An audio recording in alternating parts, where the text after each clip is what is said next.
We got a new Marvel MCU Origin Tales movie here. This time starring the mighty cast from the movie, well, I won't say the, but it's not the, it's just Marvel's Eternals. And on this episode Movie Breakdowns, I'm going to review the newest addition to the MCU. What's up, world? Welcome to another episode of Movie Breakdowns. I'm your host, Zakka.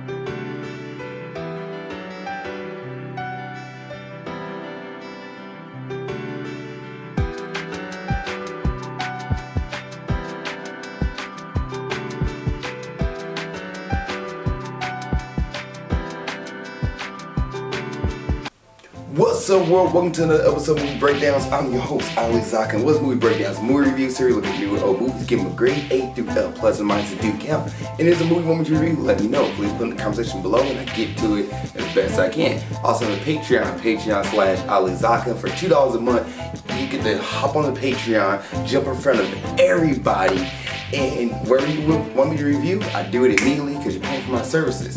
And it gets put up before it comes out on Facebook and YouTube. Now, let's go ahead and get into 2021's Eternals. Now, this first half of this review is going to be non-spoiler. In the second half, I'll get into more spoilers. So, what is this review, or I guess what is this movie about, I should say? The movie is about a group of extraterrestrials, godlike deities that get sent to Earth who can live over thousands of years, and they're supposed to protect mankind. And as time has progressed, they're finding out what their mission truly is, and as well dealing with conflicts of interacting with the real world and interacting with humans. And same time stop monsters from killing humans. That is the main gist of the Eternals. My first thoughts of this movie is it's another Marvel Origin Tale movie. Plain and simple. It's not like Shang-Chi, because like Shang-Chi was a little more exciting, a little more like modern Marvel movies, like the newer movies after Avengers 1. This one, Eternals, fits into like the early Marvel movies, like Iron Man 1, Iron Man 2, The Incredible Hulk, Thor, Captain America, First Avengers. This movie feels like it could have fit in with those movies on how this movie was presented.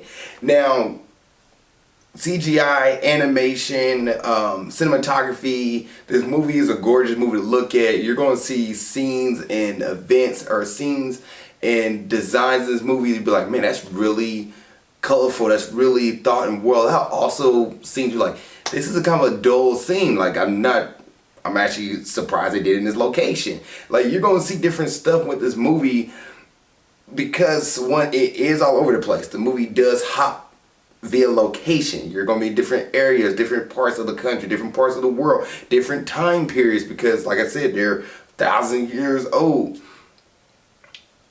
But it feels just like a normal Marvel movie from like 2008, before the Avengers movie, the first Avengers movie, before Disney got hold of the MCU. Like,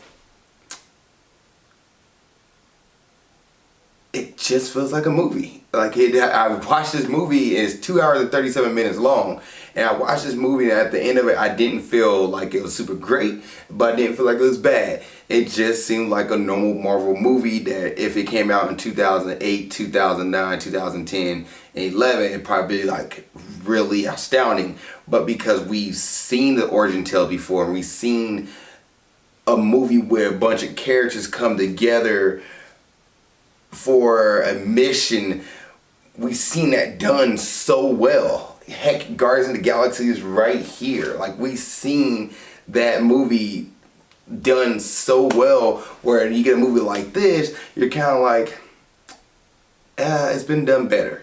And that's how it feels. That's how it truly feels. And this movie, like I said, the cast is amazing. The cast is huge, and each person has their own unique power. And from the trailer you're watching this movie, you think it's more about, Richard Madden's character and you think it's more about him trying to like get together the band back together and try to save the world kind of situation. And that's partially true, but it's just a lot going on in this movie where it comes to like, I think I counted 5 different storylines.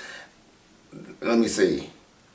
There's one with the monsters, which you see in the trailer. There's one about the relationships you see in the trailer. There's one about the superheroes and their powers you see in the trailers. The celestials you see in the trailers. So like that's 4 right there. That is 4 storylines in this movie. And there's a few more that I can't explain until you get into the spoilers. So it's a lot going on in this movie, and I think it hurts the movie in a sense.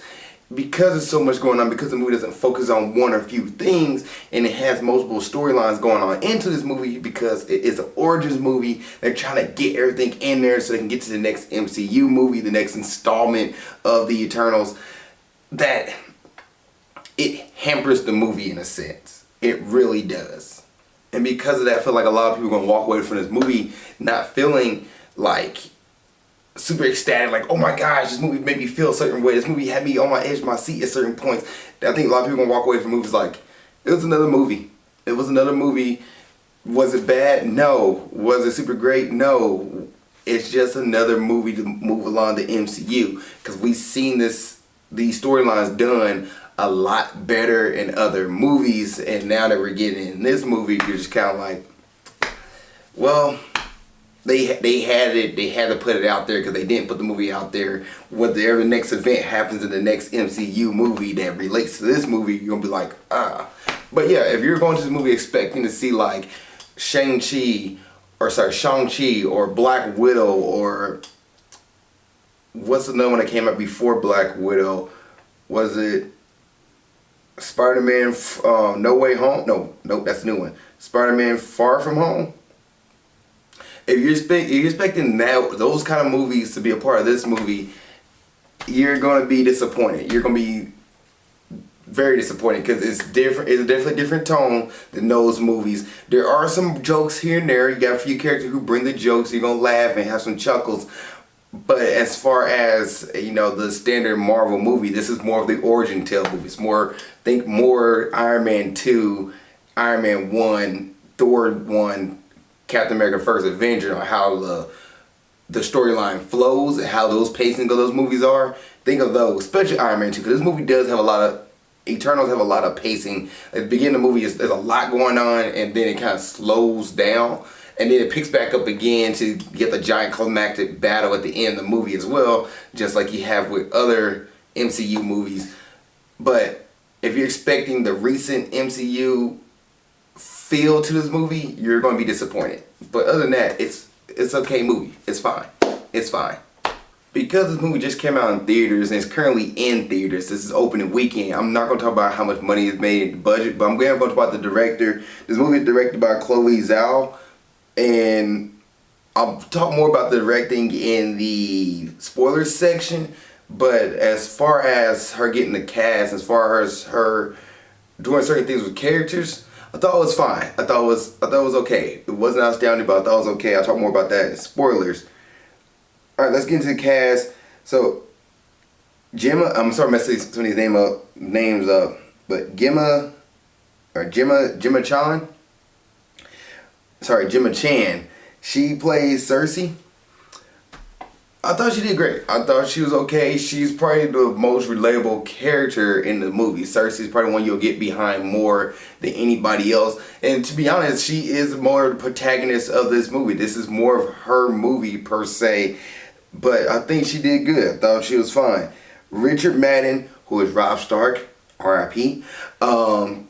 Richard Madden, who plays Icarus, I thought he did great. To me, Richard Madden just reminded me more of his Robb Stark version in this movie. I just felt that kind of vibe from him. And his character, what you see from the trailers, kind of reminds me of Superman. And there is a reference to that in this movie. But yeah, I thought he was cool. Thought he was fine. Angelina Jolie, who plays Thena. Now, seeing her in the trailer, I was like, Angelina Jolie is finally a part of the MCU. She has finally made it into the MCU. To me, Angelina Jolie is, I don't she's iconic, really iconic. And I don't know why, but I feel like she's a legendary actress. Like, but I feel like I've not watched that many things she acted in. But I just feel like maybe she's more iconic versus legendary as far as her acting talent. But she's an iconic actress, and having her in this movie, you'd be like, oh my gosh! Like they have Angelina Jolie in this movie. Angelina Jolie is actually not the focal point of this movie, which I am very happy about. I thought her character would come in and take over. I just thought Angelina Jolie as a person, as the actress, her being on this movie would take over the movie, and it didn't. And I appreciate that. I appreciate Angelina Jolie was like there, and she's a badass character, but she's not like so much in the movie where like it takes away from the rest of the cast. No, she is like an equal to the rest of the cast, and I think that's great. Selma Hayek, who played Ajax, I thought she did good. I thought she did great as well. I'll mess his name up, I'm sorry. Kumail Nanjiani, who played Kingo, thought he did good. Thought he was good with his character. Leah McHugh, who plays Sprite, she did great. Brian Tyree Henry, who plays Fistos, he brought in the jokes. He was your joke character, kind of relief character. I thought he did good as well. Yeah, Lauren Ridloff, who played Makari, she did great. Barry Kogan, who played am I messing? Jurek?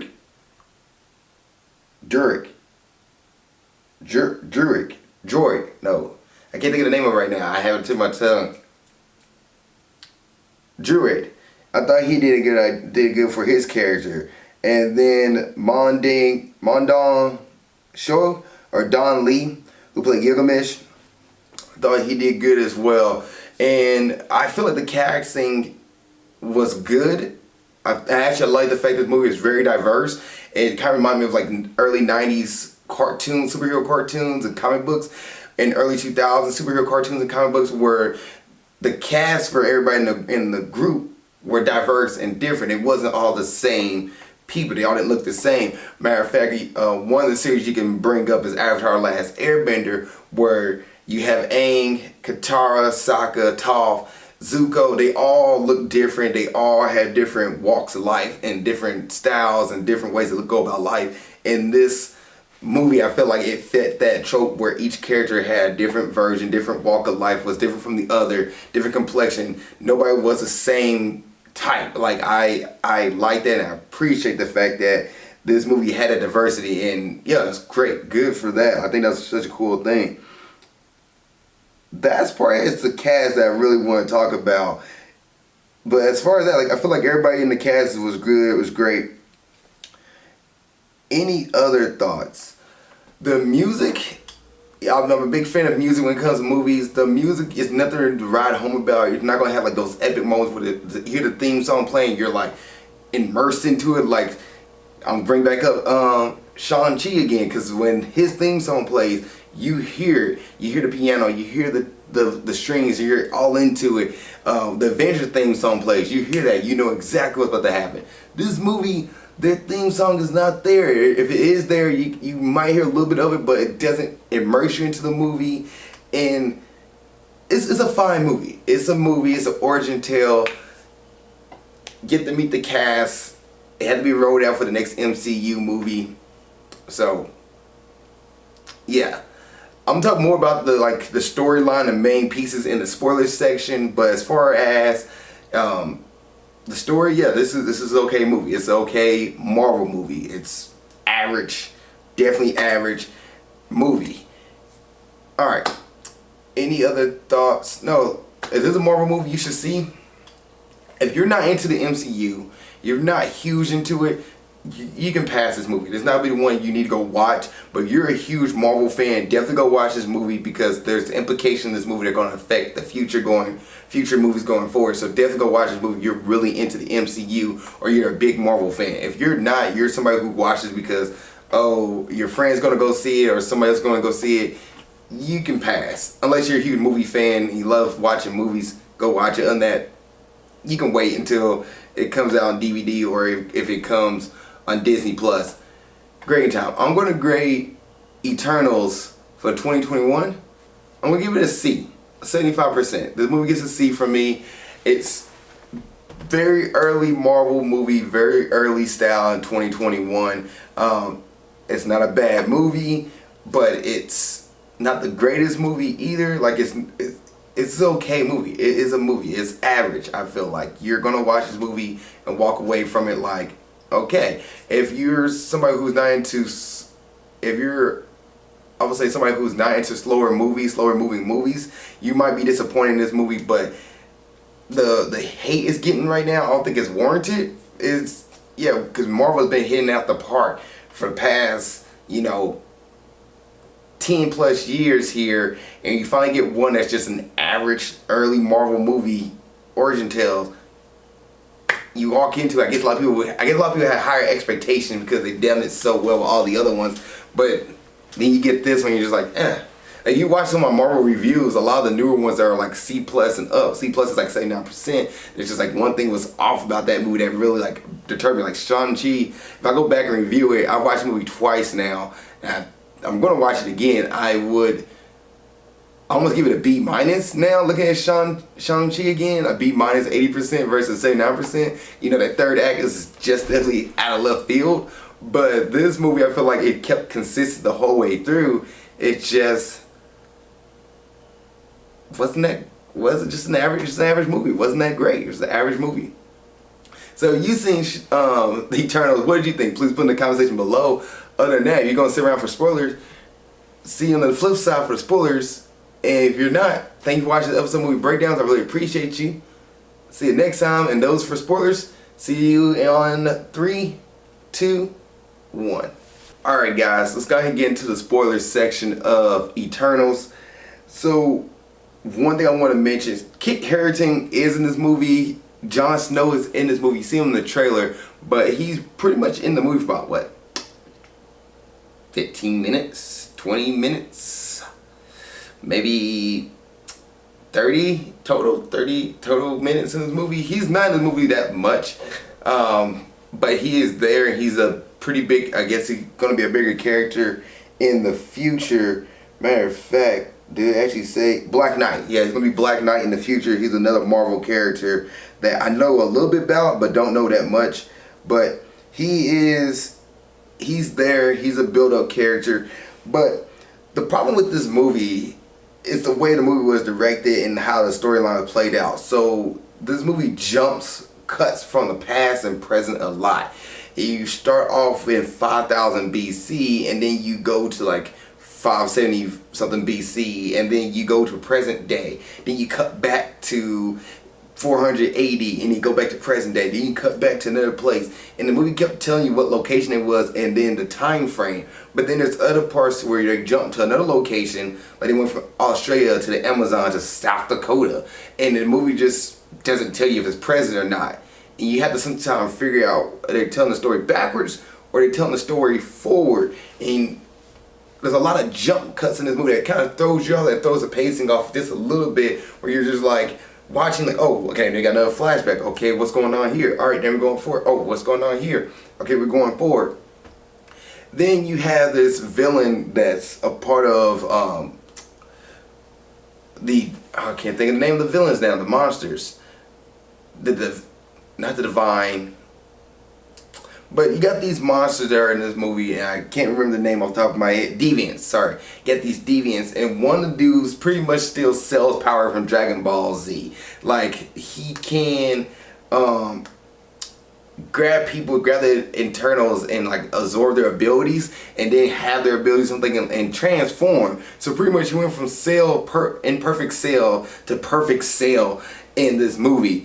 And it was like, okay, it could be a movie where like the Deviants are hunting the Eternals and you're going that route, but you didn't. You shifted, and it was like the Deviants didn't show up at all until the end again, where Angela Jolie character, who was Athena, who's like, she had the weapon of turning like manifesting like a spear and sword and shield, and she's super strong, and she ended up fighting the Deviant because the Deviant killed her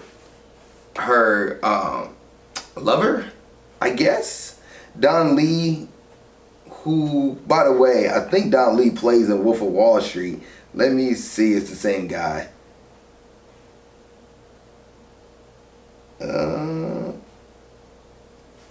It is not the same guy. I am so sorry. Don Lee looks super familiar to me. I don't know why. But Don Lee character and Angelina Jolie's character have a thing in this movie, but they never expressly say it. They just kind of like, oh, he always followed her because he loves her, but he never actually said he loves her, which I was okay with that. I wanted more of those things for certain characters, because in this movie, because there's such a big cast, you don't really get attached to a lot of the Eternals. Sprite, you don't get attached to Sprite that much. You know, she has this whole thing where she's in love with Richard Madden's character, who is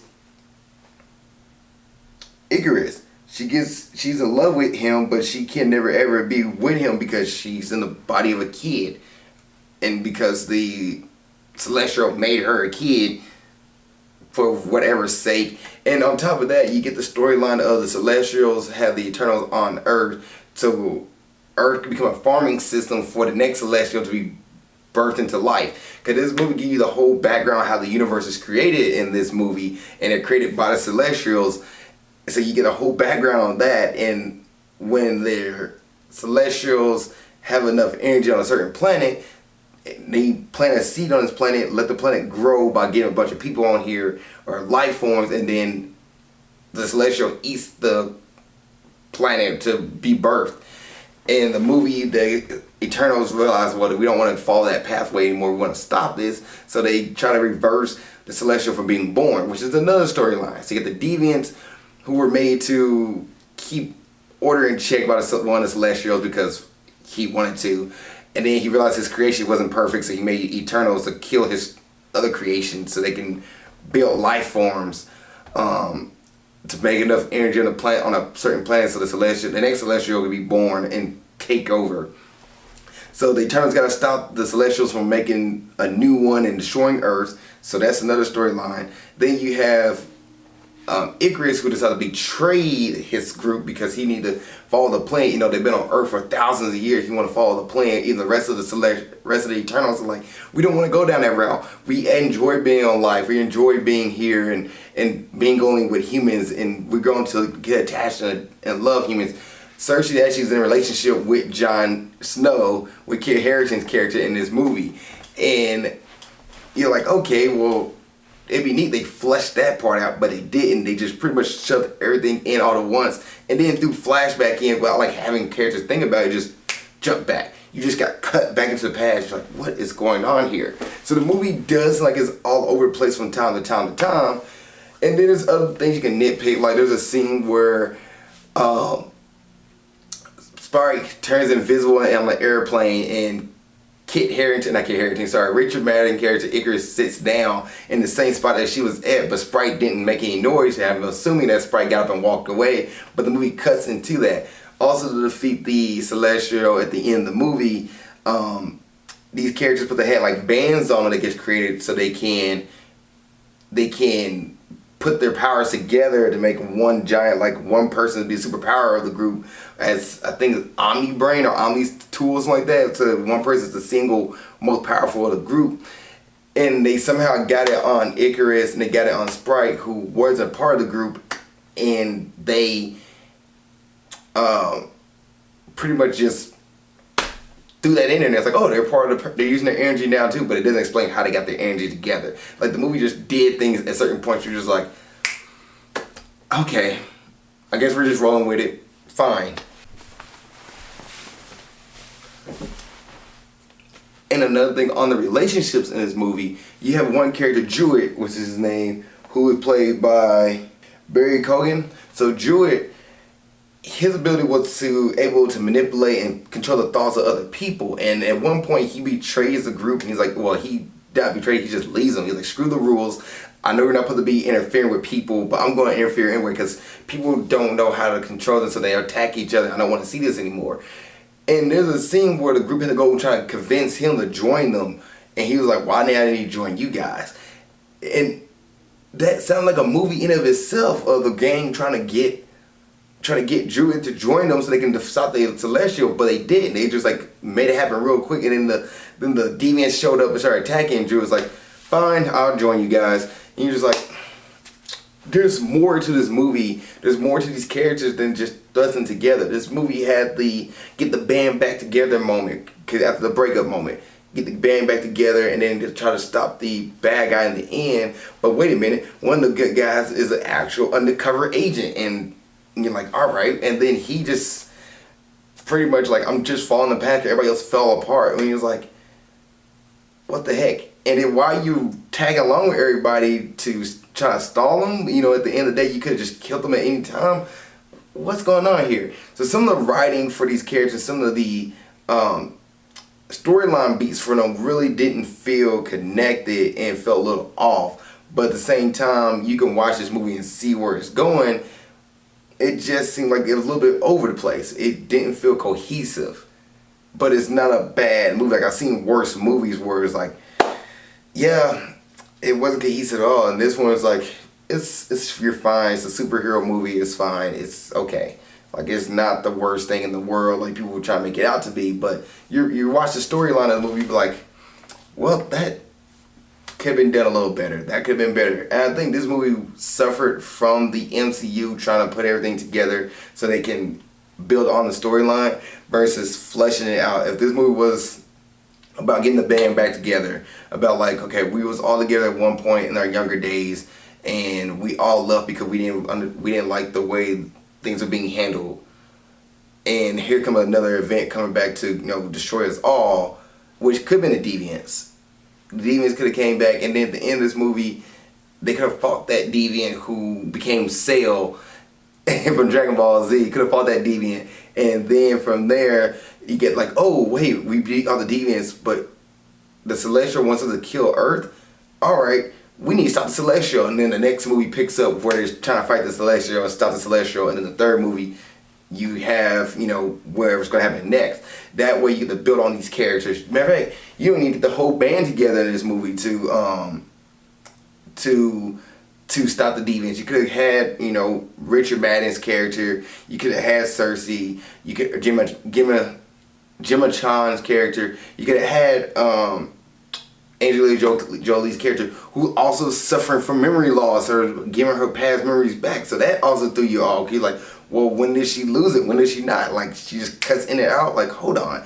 Like, there's a lot going on in this movie for these characters. And I think if they would have fleshed it out, did each individual story, or gave each character more screen time. Maybe this movie, you focus on 5 characters, and then the next movie, you focus on the next 4. Just like the first Avengers movie. But because they try to throw so much into it, you don't get attached to a lot of these characters. And unfortunately, I feel like the movie suffers a little bit. I think you could have did this movie with Angelina Jolie, Richard Madden, Gemma Chan, and Selma Hayek. I think you could have done with them. And then Don Lee, you could have done with them. And then the next movie you could have had, I'm just looking at the cast from from Google here. Kumail Nanjiani, Barry Cogan, Leah McHugh, Lauren Ridloff, and Brian Tyree Henry. I think you could have had them more in the next movie, and that way you get the whole band together. Or maybe like have them a flashback, and then like, okay, well, we missed a few deviants that we were meant to come to Earth to kill. Okay, cool, we got them killed. Well, wait a minute. Why the Celestials want us to do this? And then that's when the true plan gets revealed. And then you're like, well, maybe we need to get everybody else. And then you have Richard Madden betray the group because he wants to keep the plan alive. Like, I just think this movie suffered because they had too much in it. But as far as, you know, design, and as far as the way the movie looked at animation, CGI, and you shouldn't use animation, it's more CGI, computer graphic, CGI, and the cinematography in this movie is a really good looking movie. But I'd expect nothing less than year 2021. But that's my thoughts. I put some on my cell phone here. Let me see if I have any more I want to talk about. It's a fast start. It does slow down a lot. Get the band back together. Too many storylines. A lot going on. It is a different movie, I will say. It does, like, I didn't understand how this movie was going to end. I didn't see the ending coming. And oh, if you're going to go watch this in theaters, there are 2 ending credit scenes. I'm not going to talk about them as much, but there are 2 ending credit scenes that you should definitely stick around for. But I would say it is unique from the other Marvel movies. I would say that. Where it's not like, oh, they're not fighting, I guess at this point they're fighting Celestials, so deities and aliens, but they're not, you know, fighting robots and wizards and super soldiers. They're not fighting that in this movie. But it also, part of me was wondering, like, where's the Avengers at? Why are the Avengers not showing up yet? Like, an earthquake happens, a global earthquake happens, you'd think not one person will be like, we might need to figure out something. I think Doctor Strange is not sitting there like, something's going on here. So, yeah, that's my thoughts. That's the spoilers I want to talk about in the Eternals movie. It's definitely a movie where, like, I think a lot was going on. The flashbacks really messed with it.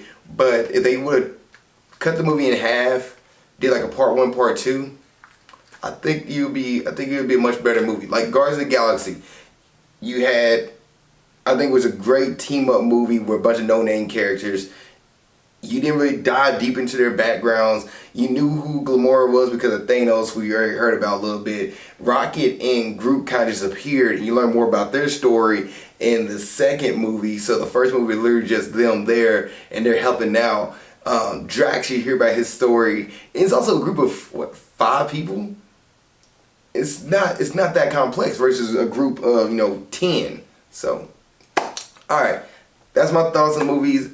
Eternals. If you've seen Eternals, if you've seen the spoiler section, what do you think? You can put your comments, your thoughts down there below. Other than that, see you guys in the next episode, movie breakdowns, and keep being awesome. Thank you so much for making it to the end of this video. I really appreciate that. Please don't forget to like, subscribe, and comment. If there's a review you want me to watch or do, let me know. Please put it in the comment section below this video. Also, you want to watch the last episode, movie breakdowns, it's right there. Just gotta click on it and you'll be able to watch it. Thank you guys so much. I appreciate it. Love y'all, and keep being awesome.